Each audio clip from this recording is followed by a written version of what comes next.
Whit, can you do me a favor, my friend? Bring me some coffee and maybe bring me some eggs too. Thank you, Whit. Now, who do I have the pleasure of speaking with today?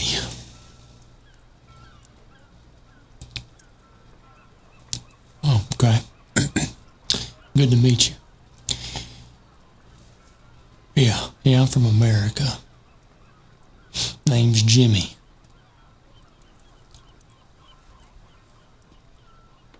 Well, that'd be me. One and only Jimmy Henchman. Most people don't call me that where I'm from, or at least to my face they don't. But we'll let it slide this time, right? Anyway, might be wondering why I'm here. Why this bar is closed down right now. Thank you, Whit.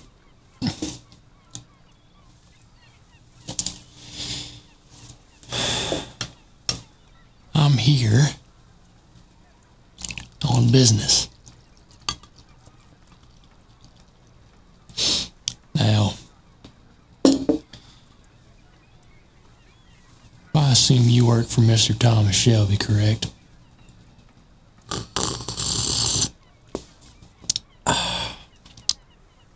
That's good, Whit. Thank you. How long you been working for Mr. Shelby, might I ask you? Okay. You pay you pretty well? Alright. Good deal. Well, I'm from a little town in America called Hot Springs, located in the state of Arkansas. And my little town is quickly growing. We're becoming one of the premier tourist destinations for our #1 clientele, which, I ain't gonna sugarcoat it, is currently the mafia. Now, my primary client, Mr. Al Capone, recently made me aware of a man by the name of Thomas Shelby, who contacted Mr. Capone trying to sell him some discounted booze. Now,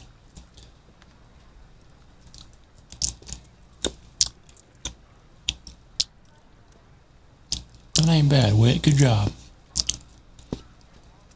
You cook these yourself? Alright, good for you. I come from a small town. My father raised cows, milk cows to be exact. So, as a young boy, I found myself in the field quite often and learned quite a bit about business as a young man. Now, my father was also quite violent. He was a man of the Civil War, and more times I can count, took a belt and a fist to me and my brothers. So I'm accustomed to violence and business. I'd say it's led me to be the man I am today. Anyway, after I left the farm, met a man named Joe, who was a moonshine stiller. Joe made a great product. Joe didn't know the first thing about business, so I joined up with him. And from there, we pretty much grew the business ourselves. And to today, I'm one of the, if not the biggest, alcohol distributor in the United States now. The problem with it is that we got this prohibition going on, so I can't sell legally anymore, at least. But, like I said, previously. I'm an influential man in the United States, and I can more or less tiptoe around the laws of the land. Now,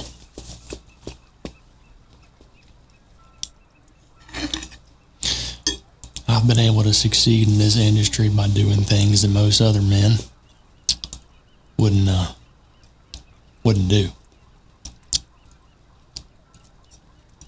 If you know what I'm saying. This brings me to Mr. Shelby. Now, I mentioned to you that my biggest client, Mr. Capone, dropped his name in a conversation. That's fine and dandy and all. Had Mr. Shelby spoken with me before reaching out to my client, which I'm sure he didn't realize he was doing, was simply jumping over the pond to the United States and seeing that his alcohol's trickled down to my little small town from Atlantic City down to Chicago and now in Hot Springs. Clearly, Mr. Shelby is making a name for himself.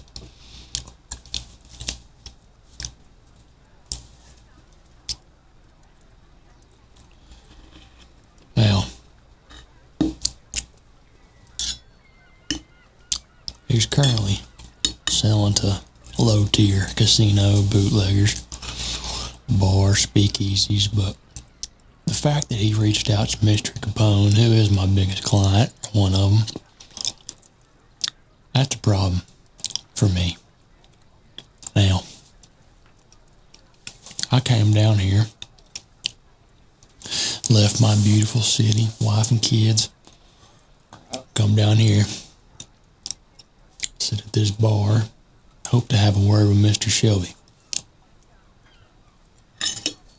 in regards to his business practices. Now, I understand these modern times, conversation is the best way to get business done. So I'm prepared to speak with Mr. Shelby. Though be it. Where I'm from, if you have a disagreement with somebody, can't be settled verbally, then challenge that man to a duel and may the best man win.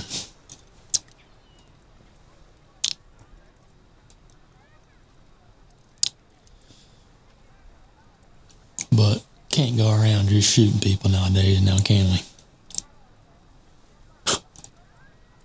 Yeah. Damn shame. Anyway, do you know where I can speak to Mr. Shelby?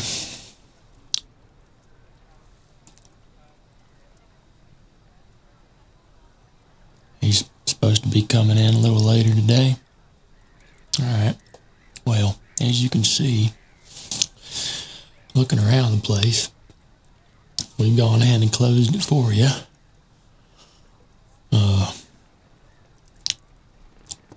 I'm quite influential in the states. Contacted some of the senators and president has reached out to the men and women in charge of your country so that the Birmingham police are now under my jurisdiction. Anything's going south while I'm here, they'll be pretty quick to arrest those involved. Other than me, of course. Me and Wit.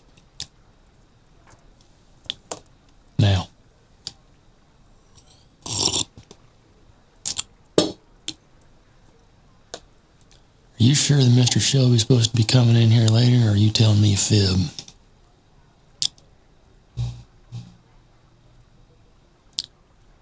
Well, you know they call Wit back in Arkansas, they call him Machine Gun Wit. Yeah, well, and you count him. He carries around a Tommy gun with a 100-round magazine. .45 ACP rounds.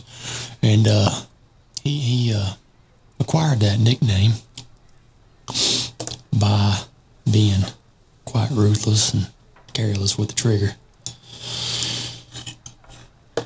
And I'm not sure if you saw or not when he brought this plate of eggs to me that I had a bulge in his jacket. And I can tell you that Whit is currently carrying that Tommy gun with him right now. So, if you don't want my good friend Whit to open fire on this fine establishment, put 100 rounds in your chest, you need to tell me where I can contact Mr. Thomas Shelby. You need to tell me right now.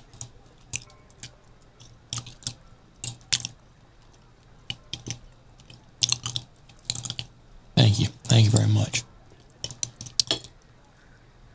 That wasn't so hard, was it?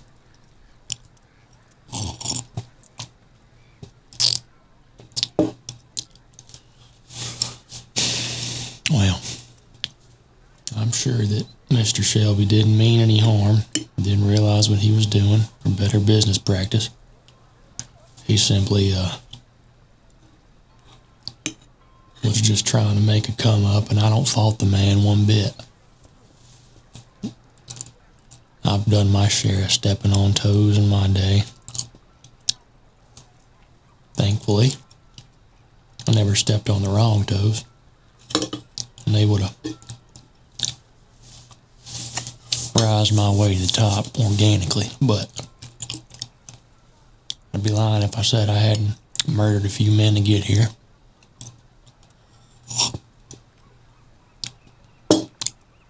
Because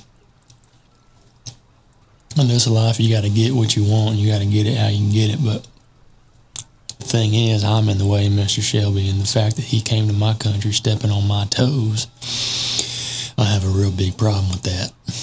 We simply can't let that happen. Now, I'm interested in having a conversation with the man, albeit disrespected as I am by him. I'm willing to let bygones be bygones and assume that he just made a mistake. We all make mistakes. And if Mr. Shelby's not interested in partnering with me, then it's going to be my way or the highway. And I will allow those police officers in this gorgeous town of yours to arrest him, hang by a rope.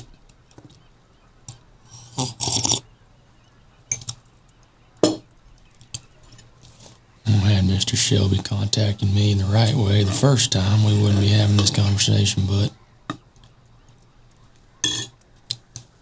we didn't. So here we are.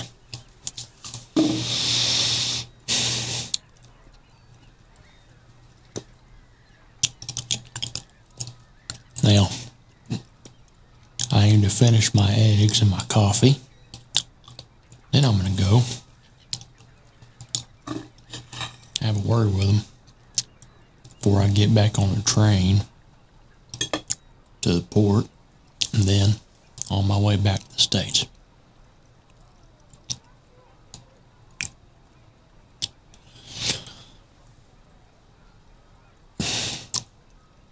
It's really no issue. There's no one I can't reach or talk to be honest with you. So the fact that I'm even here in the first place is kind of irks me a little bit.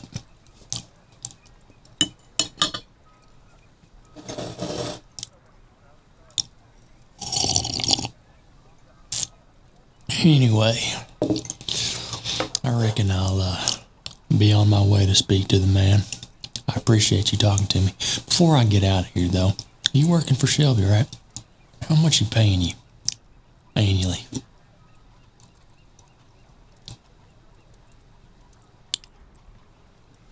How's this? I'll pay you triple. You come work for me in the States, but first you need to get the deed to this place and hand it over to me. I might have a vested interest in owning businesses across the pond. That sound good? Alright then. Well, I'm going to go ahead and finish up my breakfast. Why don't you go out on the back, open that safe, and get that deed for me. I'll meet you out front, and then we'll be on our way to Mr. Shelby's place. Sound good? Perfect. You play any games, I'll put a hole in you before you can blink. You know that? Alright. We'll see you here in a minute.